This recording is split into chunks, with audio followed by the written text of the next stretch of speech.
Boa tarde, turminha! Sejam bem-vindos em nossa aula de ciências. Animais invertebrados. Lesmas, aranhas, borboletas, centopeias e minhocas são bem diferentes entre si. Mas esses animais têm características em comum e, ao mesmo tempo, são todos bem diferentes dos animais vertebrados. Observe alguns desses aspectos na imagem abaixo. Agora aqui eu quero que vocês respondam no caderno. Só a resposta no caderno. Vamos colocar letra A, B, C. Na cena acima, quais animais você não colocaria no grupo dos vertebrados? Explique sua escolha. Então, quais animais aqui desta cena que não são vertebrados, ou seja, não tem coluna vertebral, não tem ossos? Há animais vertebrados representados na imagem? Em caso afirmativo, quais são eles?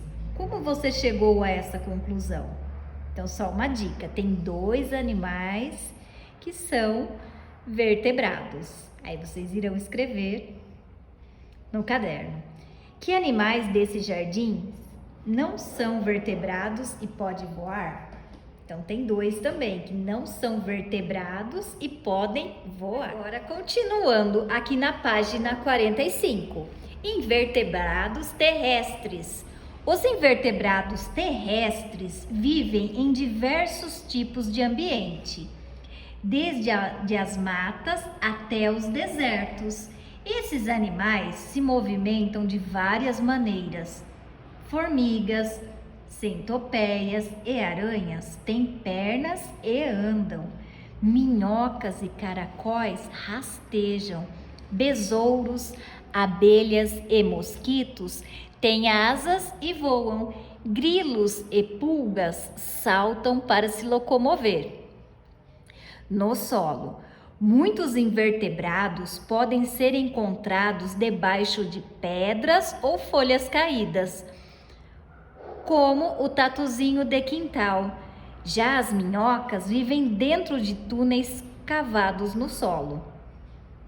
Os caracóis, como os caracóis asiáticos, rastejam e se alimentam de folhas.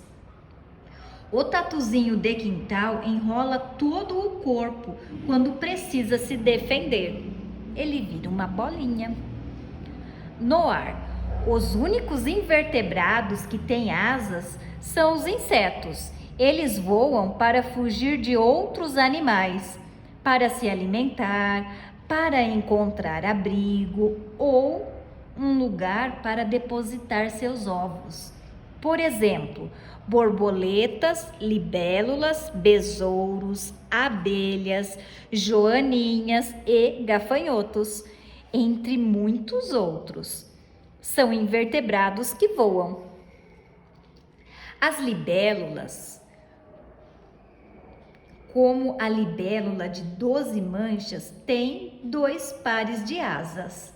Além de voar, os gafanhotos, como o gafanhoto soldado, também saltam. Insetos sociais. Insetos como as abelhas, as formigas e os cupins podem viver em grupos grandes, em que cada indivíduo tem uma função coletiva, formando uma sociedade. Os cupinzeiros são construídos por uma sociedade de cupins. Em uma colmeia podem viver milhares de abelhas. A abelha rainha é a maior e a única que põe ovos. As abelhas operárias cuidam dos ovos e buscam alimentos. Então, eu quero que vocês grifem essa parte. As formigas, os cupins podem viver em grandes grupos, até coletiva. As formigas e os cupins podem viver em grupos grandes em que cada indivíduo tem uma função coletiva. Alguns insetos vivem em grupo, como os cupins. Cupinzeiro no Parque Nacional das Emas, em Goiás, foto de 2014. Invertebrados microscópicos. Alguns invertebrados são tão pequenos que não podem ser vistos a olho nu. Para observá-los, são necessários instrumentos como os microscópios. Os ácaros são invertebrados presentes em vários tipos de ambientes. Alguns vivem na poeira que existe dentro das casas. Ampliação de cerca de 250 vezes. Então, este é a figura de um ácaro. Invertebrados aquáticos. Animais que não têm ossos, como crânio e coluna vertebral, são chamados de invertebrados. Eu quero que vocês grifem essa parte. Animais que não têm ossos, como crânio e coluna vertebral, são chamados de invertebrados. Muitos invertebrados são aquáticos. Alguns vivem na água doce de rios, lagos, represas e lagoas. Também existem os que vivem na água salgada de mares e oceanos. Vamos conhecer um pouco mais sobre eles. Na água doce. Muitos invertebrados vivem dentro da água quando filhotes e, depois de adultos, passam a viver fora dela. É o caso do mosquito que transmite a dengue. Outros invertebrados vivem sempre imersos na água, como alguns caramujos e camarões. Então, olhem essa imagem. Os caramujos neritinas, zebras, costumam ser encontrados em lagos e represas. O camarão da Malásia vive na água doce e pode ser criado em cativeiro. A aranha pescadora sobre a superfície da água. E há aqueles, como pequenos mosquitos e algumas aranhas, que conseguem se locomover na superfície da água sem afundar. Isso acontece porque na superfície da água parada existe uma fina camada capaz de sustentar esses animais. Número 1. Você já observou animais invertebrados em um rio, lago ou represa? Em caso afirmativo, como eles eram? Então converse com alguém da família. Na água salgada. Em mares e oceanos vivem milhares de invertebrados, muito diferentes entre si. Alguns deles não se locomovem e vivem presos em rochas, por exemplo.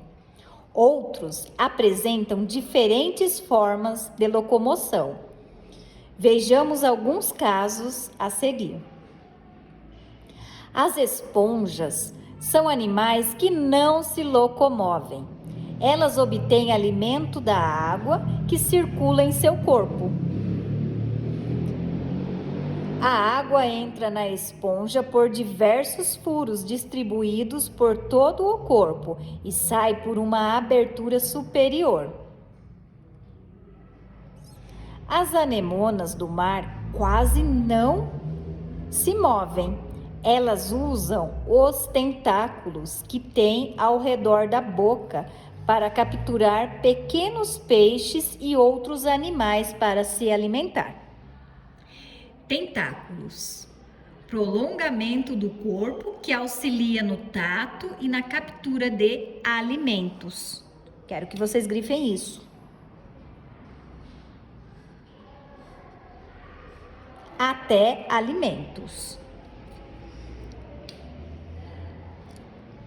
As anemonas do mar usam seus tentáculos para capturar alimentos.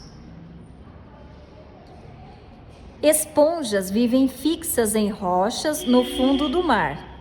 Elas se alimentam por meio da movimentação da água dentro do seu corpo. Polvo e lula também são invertebrados marinhos. Eles usam tentáculos para se locomover e capturar pequenos animais na alimentação. Nos polvos, os tentáculos são chamados de braços e têm ventosas. Ventosas, essa parte que vai fixar. Polvo comum com ventosa nos tentáculos. Ventosa, estrutura arredondada com bordas que funcionam como um adesivo e uma parte central que tem a capacidade de se esconder, causando o efeito sugar. Assim, as ventosas permitem que os tentáculos grudem em outros animais e em várias superfícies.